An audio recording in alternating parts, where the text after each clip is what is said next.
License Office. I'm here to present for workshop CGR 420, LCD file R159-12. It's a regulation relating to huntering, requiring an applicant for a tag who wishes to be included on an alternate list to apply electronically for the tag and indicate on the electronic application his or her desire to be included on the alternate list, requiring the Department of Wildlife to maintain certain records concerning the alternate list, deleting certain provisions which require the department to attempt to notify the applicant, and providing other matters properly relating thereto. Background: at the September 12th Commission meeting, there was a lot of support material provided in regards to the electronic submission for the alternates. That was also provided for this Commission meeting as support material. I'm not going to go through that in detail. I'm just going to go through the language changes presented.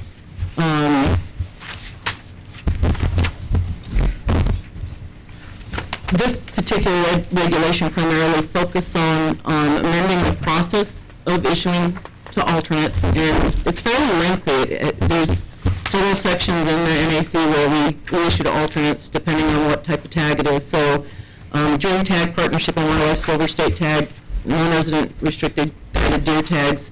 There's different sections, and I'm going to be going through every one of them, identifying where the changes are to take place. So this also came about in regards to the number of tags returned when the regulation was changed for any reason. It used to be that tags could be turned in for death, medical, or military reasons, and a few years ago, turning a tag in for any reason other than, in addition to those three, was added, and we have seen a significant increase in the number of tags being turned in. But for any reason, we don't issue to alternates. So those tags are going unused, and there has been a sentiment from the Commission and the Department to see those tags being used and people take the opportunity to hunt. When this support material was put together, the number of tags for any reason being turned in was in the 660 range. My last report from Systems Consultants, it's already at the end of November, it was over 700 tags that were not used in the field. So that's the other issue being addressed with this change, hopefully to be able to turn those tags around and give someone a hunting opportunity in the field. Okay, so the language explanation. Section 1, subsection 1, this first amendment adds bill in regard to the maximum choice numbers so that it's a housekeeping issue, and that's the only change in that section. Section 2, subsection 1, amends NAC regarding alternates. This language addition in the second sentence restricts the alternate list to those applicants that indicated on their electronic application their desire to be placed on the alternate list. With this change, paper applicants will no longer be on the alternate list. Okay. Section 2, subsection 2,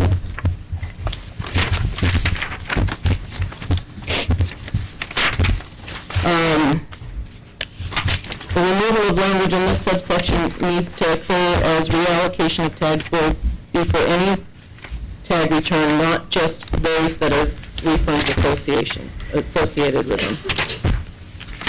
I gotta get caught up in my own regulation.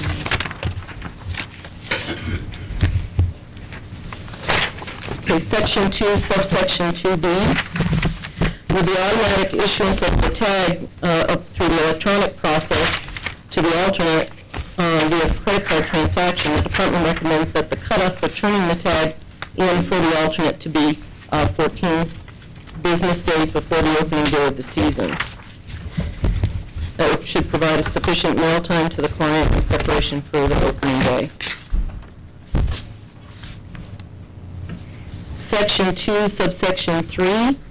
The largest deletion in this subsection removes the current method of contacting alternates, which, if you recall, is the calling 4 times over 2 days, which is pretty labor intensive.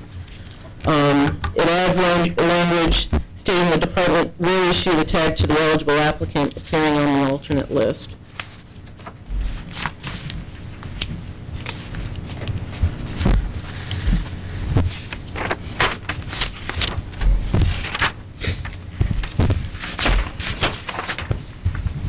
Again, so section 2, subsection 4, we'd like to see those, the cutoff for the alternates being issued at 14 business days.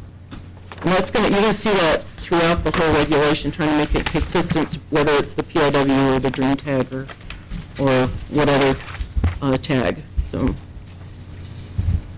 section 2, subsection 6 adds a new subsection to add back in the documentation requirements of the issuance of the tag to the alternate.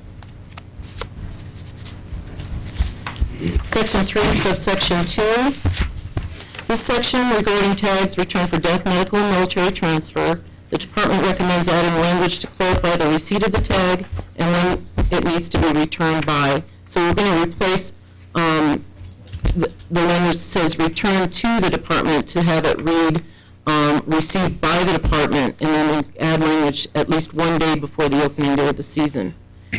The difference on this is that the 14-day cutoff is the issuance of the alternate. This is the cutoff for the person to get the tag turned in for their refund and their bonus point and eligibility. We won't be able to issue an alternate here, but we're still accommodating that under that when you had a death, a medical, or military situation before the opening day of the hunt, and they'll get their refunds and bonus points and eligibility reinstated.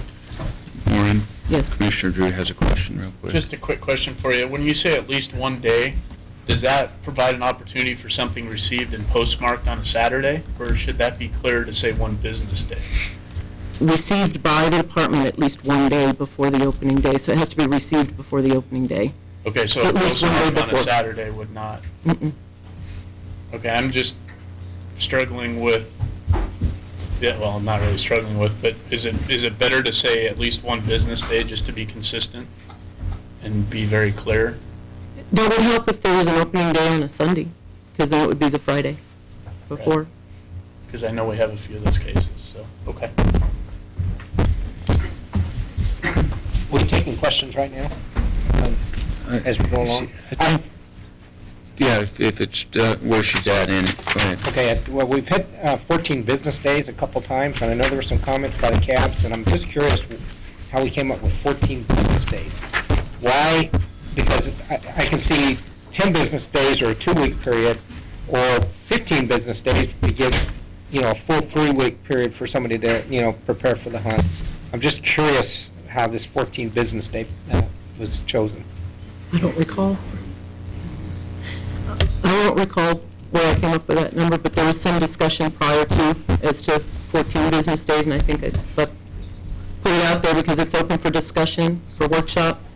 I'm But I don't really need to accommodate time to get it in the tag and opening day. I'm willing to take whatever suggestions. If we go 15 business days, we give them It's a about 2 weekend, and that'll be an additional 3 days to help them get ready, and so, I just throwing it out. I just was struggling with 14 business days and how we came up with that. Okay. Commissioner Drew. I had a similar question on that, and then I thought about, if you have a holiday, so like a Monday holiday, 14 business days gives you a little leeway, so it's still 3 weeks. If you go to 15 business days and you have a Monday or a Friday holiday, it actually becomes 3 weeks and kind of a day. So the 14 kind of made some sense from that standpoint. It gives you a little wiggle room if you have a 3-day holiday, so 3-day weekend. Okay. Anything else? Okay, Maureen. You got you sidetracked there. Got you out of See where your... I'm at. Section 3, subsection 4 and 5, these are the subsections associated with the tax being returned for any reason other than death, medical, and military transfer. There are no changes requested in subsection 4. Subsection 5 is associated with returning the tag for any reason and reinstating the bonus points and eligibility, and does not allow the issuance to an alternate currently. So, Section 3, subsection 5, the department recommends to add the species of bighorn sheep, mountain goat, bear, and turkey in the first sentence to get them included in the tag for return for any reason for the next change, which the department would then request not changing the receipt date and leaving it at 1 day, which if we're looking at a standardization, it would be 1 business day.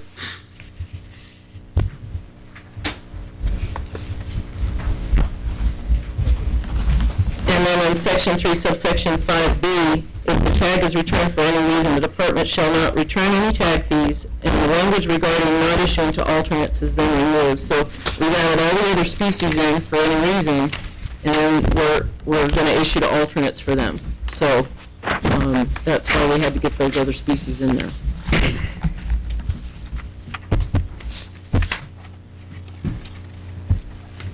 Okay, in section 4, this is the amending the section in regards to restricted non-resident guided hunt tags and alternates being issued for that hunt. Subsection 2, this is the new subsection that adds language that to be on an alternate list for the restricted non-resident guided deer hunt, the client must indicate on their electronic application their desire to be on such a list for that hunt. So standardizing the language across all the different draws and application processes. So.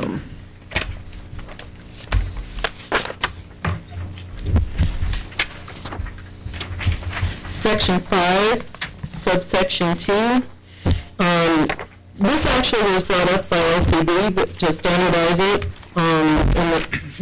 incorporates the same language for the restricted non-resident guided deer hunt and turned in for death, medical, and military transfer as for other tags. It's adding the language in to include the third degree of consanguinity and affinity for these tags in the death, medical, and military transfer situations.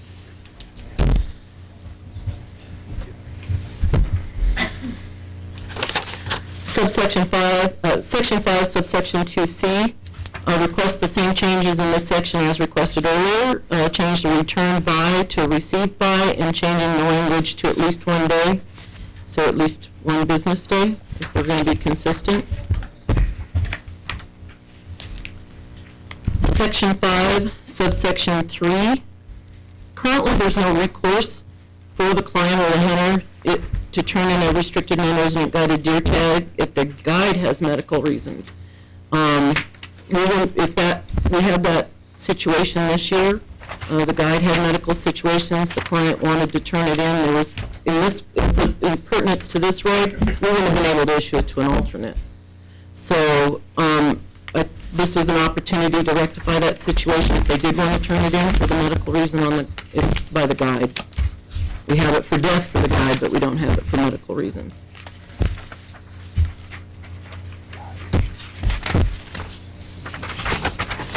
Section 5, subsection 6 through 8. These are new sections adding the language regarding alternate lists and the selection of alternates to the section of NAC for the restricted non-resident guided deer hunt. All this new language you see here is taken from the original language that was already established in NAC for big game tags. LCB recommended incorporating that same language in here. Even though we processed the guided deer tags the same way, they wanted it included in this section, so we added it all in here just to make it perfectly clear that was how the restricted non-resident guided deer tags were to be processed. There is one on the 14 business days language in here. Once we got the new language, we recommend changing it to the 14 business days. Again, that's open for discussion if there's other ideas.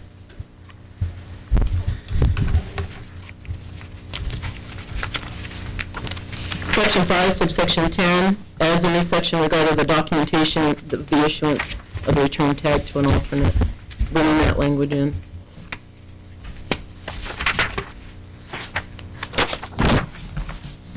Section 6, subsection 6, as I say, this is the section in regards to dream tags. The amendment adds language that at the time the raffle chance is purchased, allow the recipient of the raffle chance to select whether there will be an alternate recipient of dream tags. Section 7, subsection 2. This amendment is to make language consistent regarding the return of the dream tag. The department recommends deleting the words to and replacing them, and it is received by the private entity, not later than 14 business days before the first day of the season. Section 7, subsection 3. The amendment to this subsection deletes the current method of selecting alternate and clarifies the documentation of the selection of the alternate with drain tags.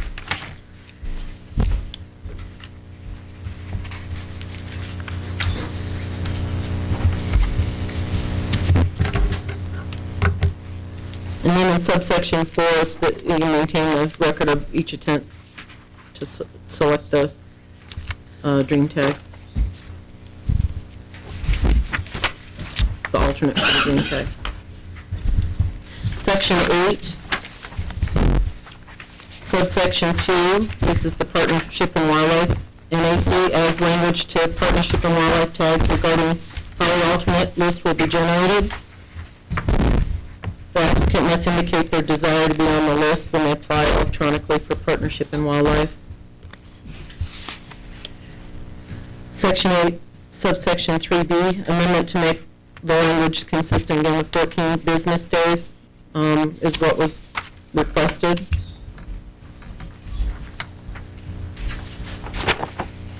Section 8, subsection 4, the amendment to this subsection deletes the current method of selecting alternates as in regards to the Partnership and Wildlife tags.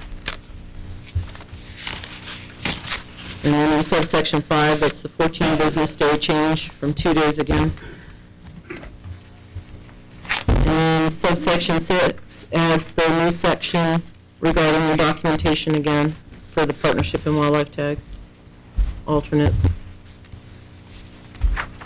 Section 9, subsection 1C, this section amends language associated with Silver State tags and adds the language to specify whether or not the applicant wants to be on an alternate list as part of the electronic application.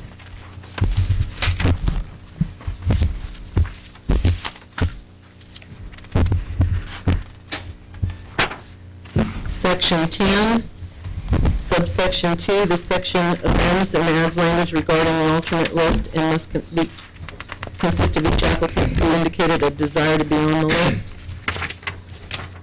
This is for the Silver State tag drawing.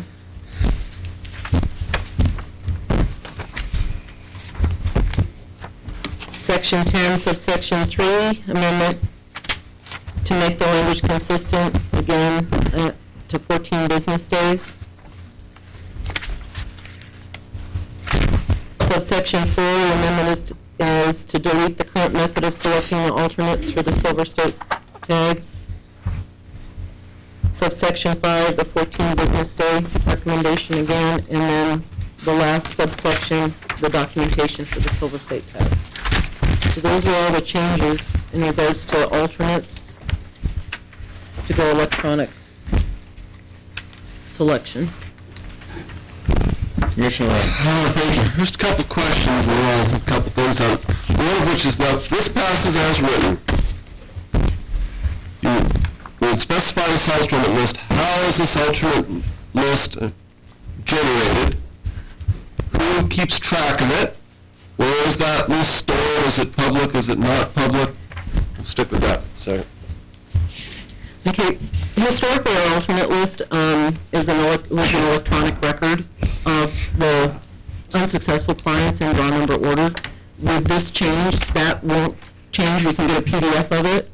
The department can, but it's with our contractor. Occasionally, we have to obtain that alternate list also for emergency depredation hunts. So it is generated off of the records where they've selected to be an alternate, and it will be in draw number order, but it will only consist of those that have applied electronically. So that methodology really isn't changing. It's just who it is consisted by and how they get selected for the alternate list. Because historically, it was everybody who applied, whether it was paper or electronic, and they ended up on the alternate list. This is just changing that list to be just the electronic applicants. so they store those records there. The department can get a copy of it. Are they a public record? Is that alternate list a public record, not a public record? We don't post that on the website because it has more than just the name and address. Because it has draw numbers and phone numbers, because the methodology had phone numbers, and that is not public record. There's also concerns for safety for the hunters in case someone saw where they were located and might try to hurt So them. is there any way that one would ever know that they were on that actual their ranking on that alternate list? Not at this time, no. They could ask, and we could probably look it up for them And in regards to their own record. involved in this if this passes, we need to have that quite clearly delineated, because that's a lot of the questions I'm seeing involved in is, if there's a list, how do I know if I'm on it or somebody else is on it? Should we know? If it's all totally secret, that's probably fine. If we're not totally secret, it's got to be one way or the other. Everybody knows or nobody knows. It seems to be the Currently, if you called me and wanted to know where you were on the alternate list, I can look it up and let you know where you are because it's your record. Okay. But it's not available, the whole list is not available to the public. But the mailing list is created by systems consultants or... The program, yeah. At this time. Okay. Now just on a general basis, 'cause we're talking about the whole general document, the history of this, the allocation, reallocation or pre-allocation was kind of the ways. This appears to be going back towards the reallocation. When this came up before, I don't know if everyone was present at the time, but the commission kind of came up with, well, it's too onerous to go ahead and try to reallocate deer, antelope, elk tags. It's not too bad for goats and bighorns. There's only a few of them. So that was separated out because there's too many. We had no idea. Now we know there's still quite a few, and so it's probably a good idea. There's no way it could have been covered under the phone call system. So that was a good idea.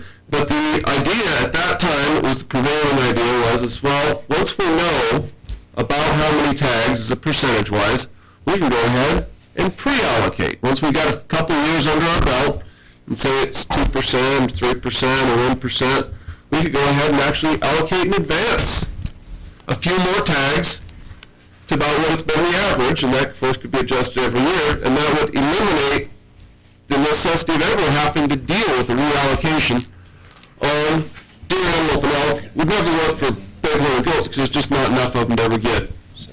It's just plain not enough. And that's the way it went at that time.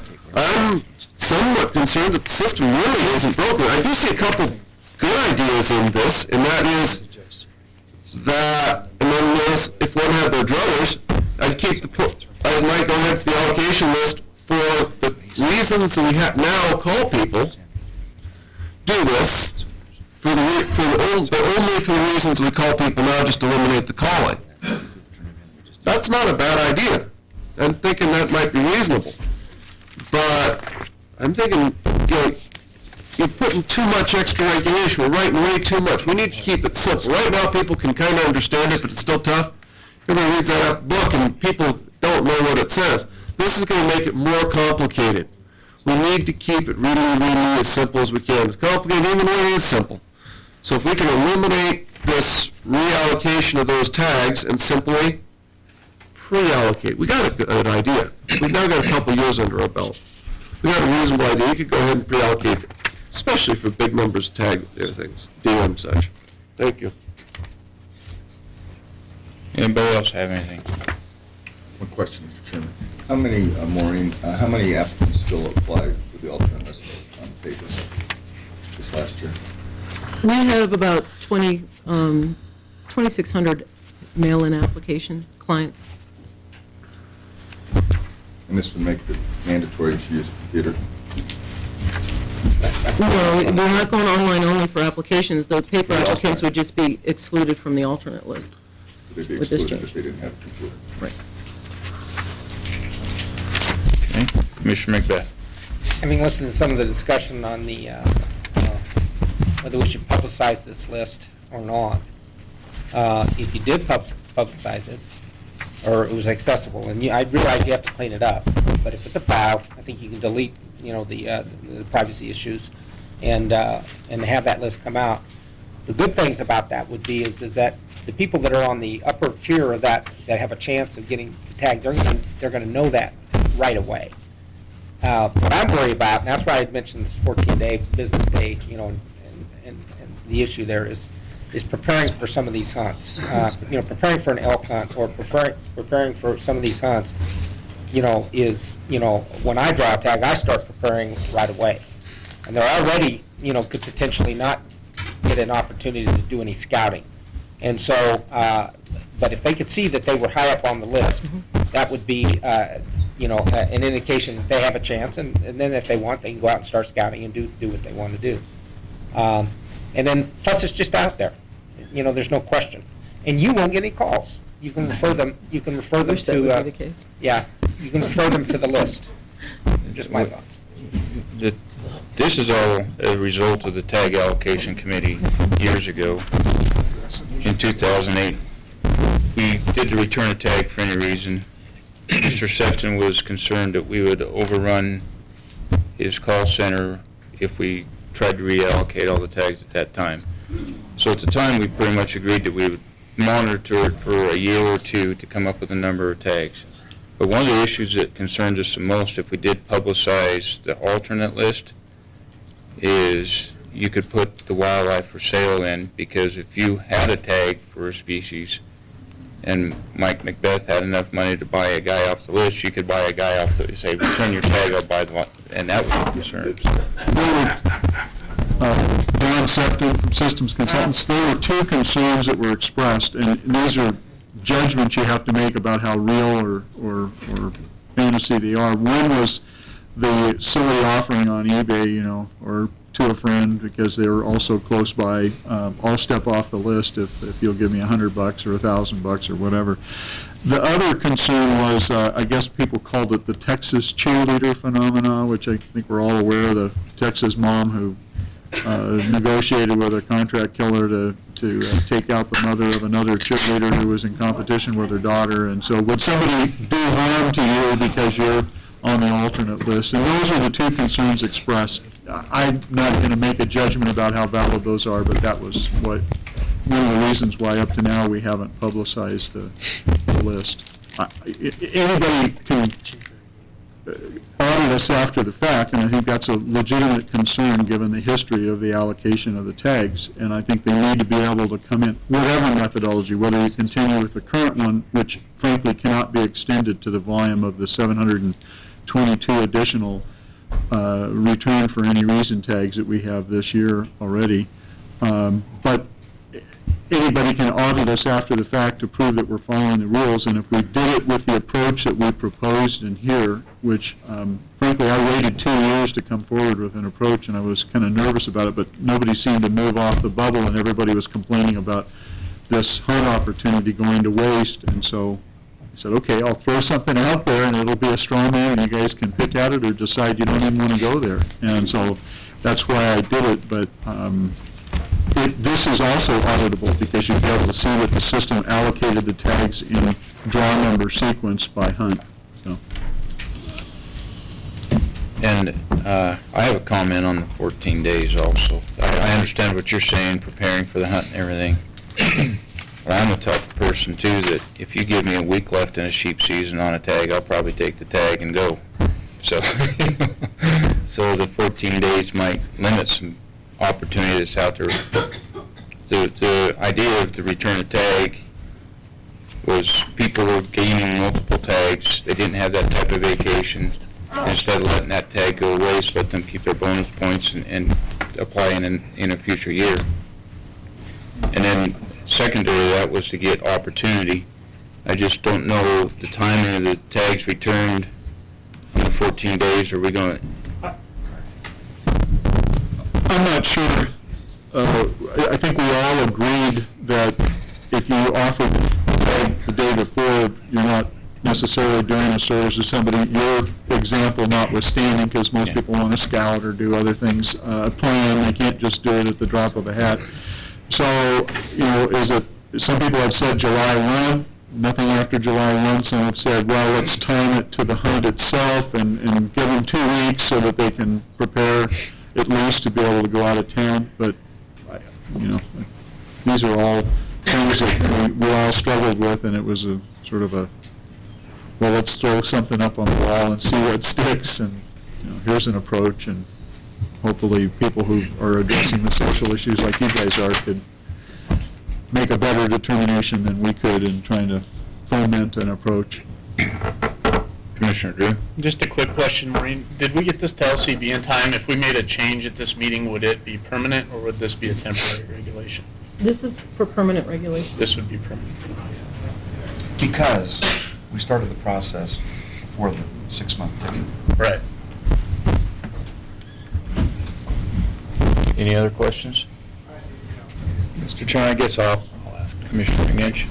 First of all, I have a little doubt that the sportsman will figure it out, considering some of the fixes that we had to do in the last couple meetings with finding out when they drew, and sportsmen get this stuff, they're way ahead of most of us on this stuff, so, I can understand the concerns, but I doubt seriously that it won't take very long to get caught up.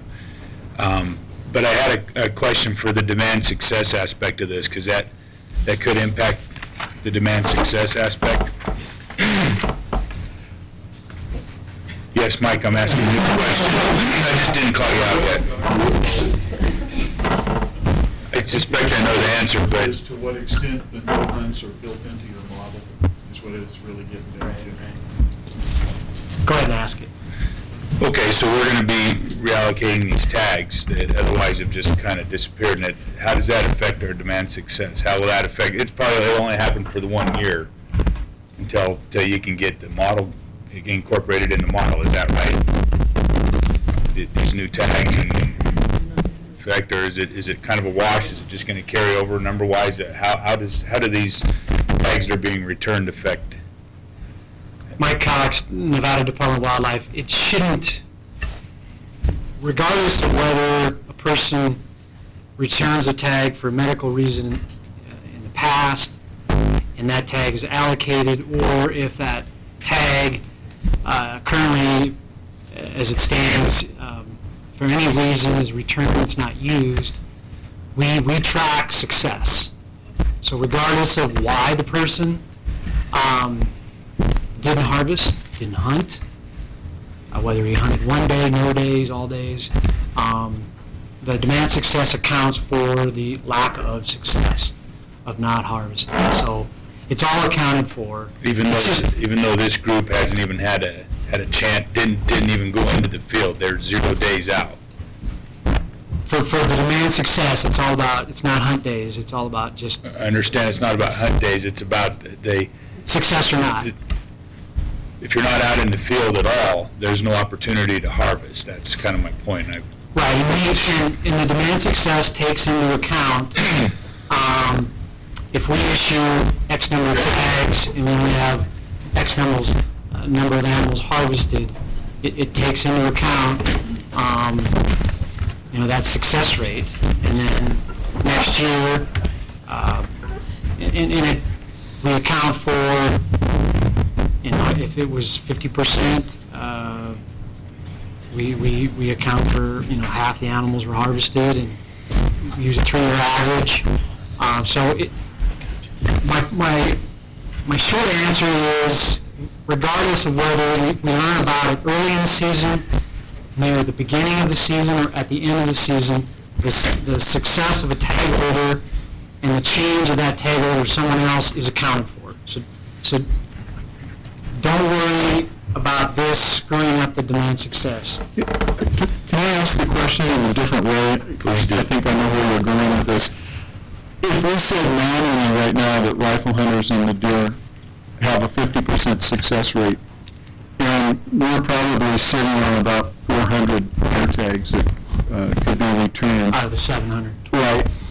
If those 400 or 500, it's probably maybe closer to 500, if those 500 tags got reallocated to people who are going to hunt, would you likely see the 50% success rate creep up to 52% or 51%, and then in subsequent years that would reduce your tag allocation because the success rate that you incorporate would have crept up because you put tags back in the hands of people that right now are not hunting? That's really what. Yeah, the whole point of the demand success is it's adaptive. And it's a living, breathing formula that it's accommodating what is really happening in the field. So yeah, if there were a small unit that you had 20 tags and you just happened to have a party of 3 said, we're going to turn our tag back in, and in the past those would have been 3 unsuccessful hunters, and those went out and they all harvested, there would be a very slight change, but yeah, and it would accommodate it. But so regardless of whether it's lower success or higher success, that's what the formula was built to do, was to monitor that. So now I thought you were going to ask me sociologically if people would play some game. Because you said you won't answer those questions. I'm giving my opinion. So would you go so far, Mr. Cox, as to say that we're all, in a manner of speaking, we are already reallocating pre-allocating these tags through the demand success formula, through the lower success in the unit? That's kind of what I'm getting the feel. We're almost pre-allocating now due to that. I mean, we're talking a percent. I have to admit, when I have some numbers, I normally try to make them available to the rest of the world so that the rest of the world can make their own decision. And ever since we had the return for any tag, I've been tracking by hunt, by unit group, by weapon class, those any returns. And you can't, when you have lower success one year, you're not going to necessarily get 100% of that opportunity the next year, because there's changes that occur. So if you had a tag quota of 50 in one unit, and you had five hunters who turn their tag back in for any reason, you can't say that automatically there was 5 deer saved, and those 5 deer are going to be available next year, and then we can issue five extra tags next year automatically because of those, because there's survival rates that come into play, there's wounding losses, there's weather events, there's predation, there's all these things. And so I was semi-vocal that as this number builds, we may never get the true the true value of those lost tags back into the system and to benefit from it, because next year it's all new game. And so if we have the opportunity to see those hunters go back out in the field the current year that we as an agency did the surveys, determined the allowable harvest, knew what the buck ratio was, and knew that those animals were out there and available for the hunters, I would rather see those hunters take advantage of that year that our best available data was to share that quota with everyone. And so I think it's we're not really pre accounting for them. And the one thing that, and I don't have the data in front of me, it's going to vary from year to year. Sure, you'll have consistently 60 to 80% of those being deer tags, but where and what weapon class, that could vary widely from year to year, depending on the individuals who decide to return the tag for any reason. So I don't think, it's next year, the following year, there is some accounting of it, but I think we are losing a lot of opportunity because it's just every year's different. Anybody else? All right, public comment. Everybody's quiet today. Advisory boards. Mr. Reed? I'm John Reed. I'm on the Washoe Cab, but speaking for myself, I agree very much with Commissioner Rain. You got 23 pages. I know it's double-spaced. That's an awfully long, confusing regulation. We had questions on, a question came up on species versus category of species, and there were probably 10 very experienced Nevada hunters in there. And it took them and a game warden about 20 minutes to understand whether we were talking about whether or not, it was type of weapon or category of the animal. And then everybody except me went, okay, well, that's cool. We understand it now, so let's pass it. Well, the audience isn't necessarily 10 experienced hunters sitting around with a game warden. If you can't read it at home, it's pretty hard to figure that out. And just to further illuminate that regulation, I think you've got third level of consanguinity in there 2 or 3 times. I'm an educated man and I've got to guess what you're talking about. I just think it's unnecessarily complex and maybe a little long. Any other comments?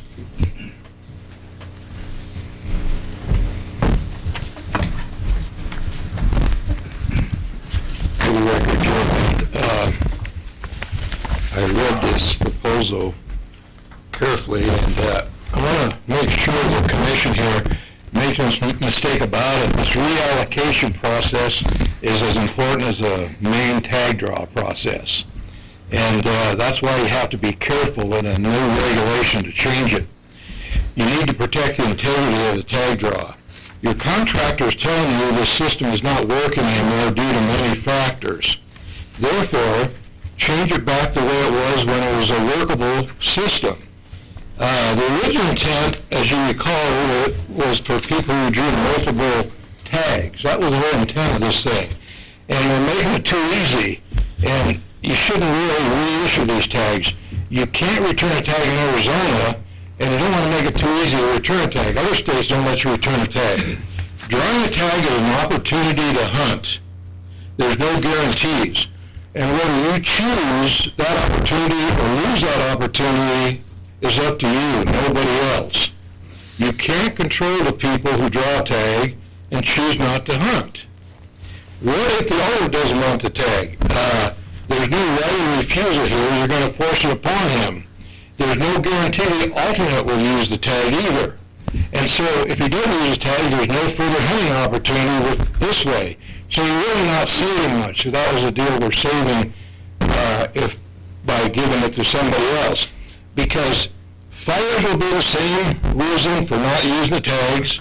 Work will be the same reason for not using the tag, and you've seen the list of reasons for not using the health will be the same reason, and personal reasons, those are the 4 biggest ones for not using the tags. Those are not going to change with an alternate. Excuses will be the same. But if you use forced reallocation, which is what this is, then you should refund the original owner his tag. That's only fair, and that's not in there. If you reallocate it, then give the money back to the original guy. And that's not in this regulation. And the better, or an alternative would be, make July 1 the deadline for returning all tags. And that helps the contractor do his job of reallocating. And I think he would have adequate time to reallocate if you just move the deadline up to July 1.